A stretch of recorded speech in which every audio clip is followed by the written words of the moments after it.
سلگ کر رہ گئی۔ علیزہ احد کی پھپھو ذات تھی۔ والد تو اس کے بچپن میں ہی فوت ہو گئے تھے۔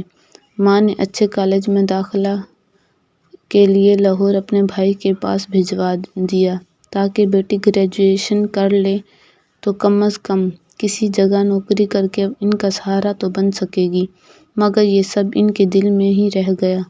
بیٹی کو بھائی کے گھر بھیجنے کے بعد وہ خود ملک کے عدم روانہ ہو گئی تو ان گھٹن حالات میں ماموں کے خون نے جوش مارا، بھابھی کو اپنے پاس ہی رکھ لیا۔ اس نے تمام ذمہ داری اپنے سر لے لی۔ علیزہ آج تو بسوں کی ہڑتال ہے، کیسے جاؤ گی؟ نائلہ بھی لقمہ دینے میں پیچھے نہ رہ سکی۔ کالج میں اسپورٹس ڈے تھا، بسوں کی بھی ہڑتال تھی، فائنل ایگزام سر پر تھے، سو نائلہ اور عافیہ نے تیاری کے لیے چھٹی کر لی تھی، مگر علیزہ بن سنور کر کالج جانے کے لیے تیار کھڑی تھی تو وہ دونوں چپ نہ رہ سکیں۔ میرا پریکٹیکل ہے ممانی۔ علیزہ نے جب ہر طرف تنقید اور اعتراض دیکھا تو فوراً سعدیہ کو مدد کے لیے پکارا۔ اس کے چہرے کی بے چینی بتا رہی تھی کہ کچھ بھی ہو جائے گی وہ ہر صورت کالج۔ کیا ہو گیا؟ کیوں سب اس کے پیچھے پڑ گئے ہو؟ سعدیہ کے شوہر کی جان تھی اپنی بھانجی میں، سو وہ کیسے اس کی مخالفت کر سکتی تھی؟ ایک دو بار کی تھی تو شوہر کی طرف سے ایسی ناراضی دیکھنی پڑی کہ انہوں نے تو زبان پہ تالا لگا لیا، کسی بھی بات پہ علیزہ کو روکنا ٹوکنا ترک کر دیا۔ عافیہ اور نائلہ بھی علیزہ کو کچھ کہتی تو سعدیہ انہی کی کلاس لیتی مگر علیزہ کو کچھ نہ کہتی، سو آج بھی انہوں نے ایسا ہی کیا۔ جاؤ بیٹا تم کالج جاؤ۔ ساتھ پہ ڈھال بنی علیزہ کے سامنے کھڑی ہوئیں تو باقیوں کے منہ کے زاویے بگڑ گئے، جبکہ علیزہ کی آنکھوں میں فاتحانہ مسکراہٹ لہرائی۔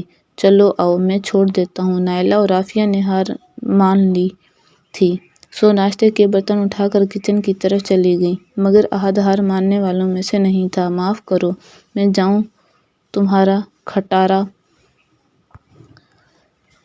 سعدیہ نے اپنی ناانصافی کی ایک وجہ پہلی بار وضاحت میں بیان کی تھی۔ وہ محترمہ، کیا اس کی کل کو شادی نہیں ہوئی؟ احد نہ سمجھی سے بولا۔ اسے ماں کے رویے پر اکثر شکایت ہوتی تھی کہ وہ نائلہ اور عافیہ کے ساتھ زیادتی کرتی ہیں۔ علیزہ کو کھلی چھوٹ دے رکھی ہے، بلکہ وہ شکوہ کیا کرتا کہ نائلہ اور عافیہ آپ کی سوتیلی بیٹیاں ہیں اور علیزہ سگی۔ سعدیہ اس تبصرے پر بس ہنس کر رہ جاتی تھی۔ اس نے کہا جانا ہے بھلا، بات گہری معونیت رکھتی تھی۔ کیوں وہ کوئی لڑکا ہے جو رخصت نہیں ہوگی؟ احد خود ہی کہہ کر ہنسا۔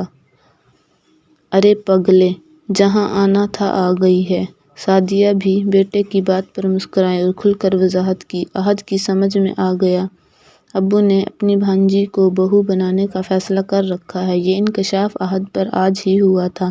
علیزہ بلا شبہ بے حد خوبصورت تھی، وہ تو کیا کوئی بھی لڑکا اس پر دل و جان سے فدا ہو سکتا تھا، مگر علیزہ ان لڑکیوں میں سے تھی جو اپنے حسن پر بے حد غرور کرتی تھیں، جن کے نزدیک زندگی شاہانہ معیار کی ہوتی ہے، رو دھو کر سسک کر زندگی نہیں گزارنا چاہتی، شریک حیات کے حوالے سے پسند ناپسند ہوتی ہے۔ وہ احد کے ساتھ بے حد حقارت بھرا رویہ رکھتی تھی۔ قبولِ صورت احد شریف اور برسرروزگار تھا، مگر علیزہ کو دولت اور آسائش نہیں دے سکتا تھا۔ علیزہ کو احد میں کوئی دلچسپی نہیں تھی۔ پہلے ان محترمہ کے ارادے تو پوچھ لیں، وہ تو ہواؤں میں اڑ رہی ہیں۔ آپ لوگ، عاصم، اب میرے لیے بہانہ بنا کر روز نکلنا ممکن نہیں۔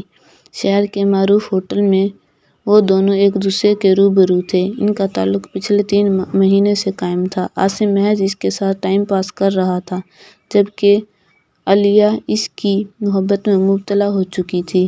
بس میری جان، تھوڑا انتظار اور۔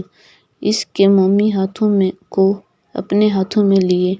عاصم کی آنکھوں میں شوخی اور شرارت بھری تھی۔ کتنا اور انتظار؟ علیزہ کو آج یہ شوخی شرارت بھی اچھی نہیں لگ رہی تھی۔ وہ چاہتی تھی کہ چوری چھپے یہ کھیل بند ہو اور عاصم باقاعدہ اس کے لیے رشتہ لے کر آئے۔ عاصم سے اس کی دوستی ایک سہیلی کے ذریعے ہوئی تھی۔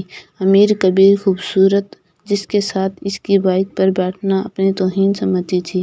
پھر مہینے کے اندر ایک ساتھ سادگی سے نکاح ہو گیا تھا۔ گھر والوں کو کچھ بھی بتائے بغیر وہ اس لڑکی کا ہمیشہ محافظ بن گیا جو غلط راہوں پہ چل پڑی تھی۔ عاصم نے اس دن کے بعد کسی قسم کا رابطہ کرنے کی کوشش نہ کی تھی۔ وہ بھی کسی نئی لڑکی کے ساتھ کسی نئی ڈگر پر چل پڑا تھا۔ اگر وہ ذرا بھی مخلص ہوتا تو اگلے دن علیزہ کے گھر اپنے والدین کو رشتے کے لیے بھیجتا، مگر ایسا کچھ نہ ہوا، جس سے علیزہ کو اپنی بے وقوفی کا اندازہ ہو گیا تھا۔ وہ دل سے احد کی شکر گزار تھی جس نے اس کے راز پر پردہ ڈال کر اسے گھر والوں کی نظروں میں گرنے سے بچا لیا تھا۔